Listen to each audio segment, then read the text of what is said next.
નમસ્કાર મિત્રો, કેમ છો બધા? મજામાં? આજે આપણે ફોસ્ફરસ નામની દવાનો આપણા જીવનમાં કેવા કેવા પ્રશ્નો હોય ત્યારે આપણે વાપરી શકીએ એના વિશે આજે આપણે માહિતી લેવા. માની લો કે જે ભાઈને બહુ વાળ ખરતા હોય અથવા તો જેને હરસની અને મસાની તકલીફ હોય, જેમાં બળતરા થતી હોય, સાથે સાથે બ્લીડિંગ પણ થતું હોય, બ્લીડિંગ અને લોહી બહુ પડતું હોય.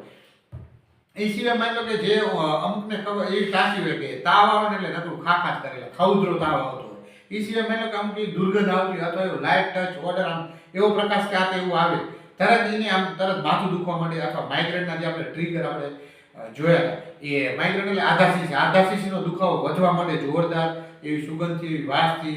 એ સિવાય માની લો કે કોઈને કેન્સર થઈ ગયું લીવરની આગળની જે આપણે સીબીડી કોમન બાઇલ ડક્ટમાં અને એવો કપડો થઈ ગયો જે જીવન મરણનો પ્રશ્ન કરે જેને મેલિગ્નન્ટ જોન્ડિસ કહેવાય.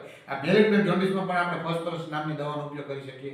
એ સિવાય માની લો કે અમુકને જે આપણે કોઈ આપણે ઝાડા ઉલટી થઈ ગયા હોય અથવા તો વાયરસ પછી જે અતિશય નબળા લાગે ત્યારે પણ આપણે ફોસ્ફરસ નામની દવાનો આપણે ઉપયોગ કરી શકીએ. અમુક કહેતા હોય શાકા ગમે એટલું ખાઈ જાય વજન દાણો ન વધતો, હા ત્યારે પણ આપણે ફોસ્ફરસ નામની દવાનો ઉપયોગ કરી શકીએ. હા, પણ સાથે સાથે ભેગું આપણી તાસી ફોસ્ફરસને અનુકૂળ હોય છે. કેવી તો કે ઠંડી સહન ન થતી હોય જોઈએ અથવા તરસ બહુ લાગતી હોય જોઈએ, જમણી સાઈડ નીંદર આવતી હોય જોઈએ અથવા તો આપણે સોલ્ટની બહુ ક્રેવિંગ હોય અથવા નોન જે આપણે આઈસ્ક્રીમ ઠંડી ખાવાની બહુ ઈચ્છા હોય અને થોડું પણ ઠંડુ ખાય ત્યારે શરદી ઉધરા થઈ જતી હોય. ઈચ્છા પણ હોય થોડું ખાવાથી શરદી ઉધરા પણ થઈ જતી હોય. જો આવા બધા લક્ષણો વાળો કોઈ પણ આપણે દેખાય તો આપણે ફોસ્ફરસ નામની દવાનો ઉપયોગ કરી શકીએ. Thank you.